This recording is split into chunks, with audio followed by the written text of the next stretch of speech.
Mesdames, Messieurs, bonjour et bienvenue sur notre chaîne YouTube. Ici nous vous donnons la clé, alors si vous êtes nouveau, abonnez-vous et cliquez sur la cloche de notification pour ne plus rien manquer. Cela fait, on peut commencer. Chronogramme des élections et des réformes politiques.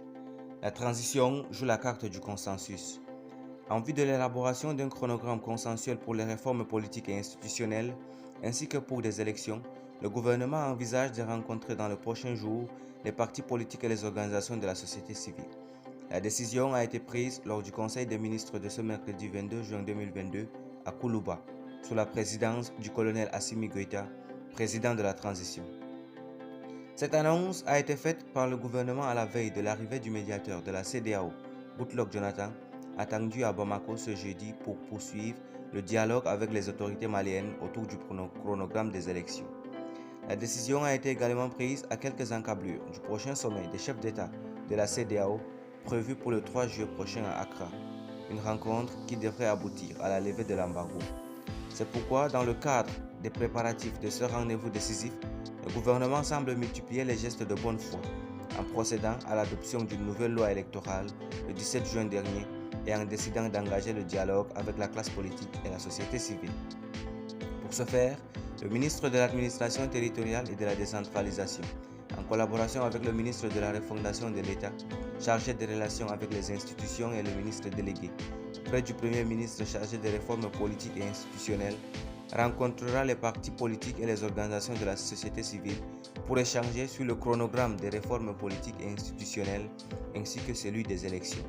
Le Conseil des ministres a pris note des axes et de la méthodologie d'élaboration du chronogramme des réformes politiques et institutionnelles ainsi que celui des élections.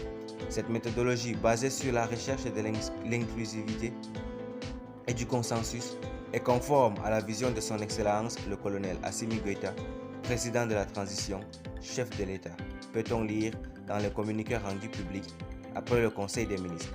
6 mois après les sanctions de la CEDEAO et de l'UEMOA, les autorités maliennes espèrent à l'issue de ce sommet du 3 juillet prochain connaître la clémence de la conférence des chefs d'État. Cela avec des arguments en réponse à certains préalables fixés par la CEDEAO. Ainsi, après le report par la CEDEAO de la levée des sanctions économiques et financières qui frappent le Mali au 3 juillet prochain, le président de la transition a pris un décret fixant la durée de la transition à 24 mois. L'autre argument qui pourrait faire pencher la balance en faveur du Mali est l'adoption de la nouvelle loi électorale par le Conseil national de la transition le vendredi 17 juin 2022 par 115 voix pour 3 contre et 0 abstention. Cette loi dite consensuelle, qui sera incessamment promulguée par le président Assimi, est un produit de consultation de toutes les forces vives de la nation, notamment toute la classe politique, la société civile, les experts sur les questions électorales et autres. Merci pour votre attention. Si vous êtes nouveau, n'oubliez pas de cliquer sur la cloche de notification et de vous abonner à la chaîne. Merci, à très bientôt pour une nouvelle vidéo.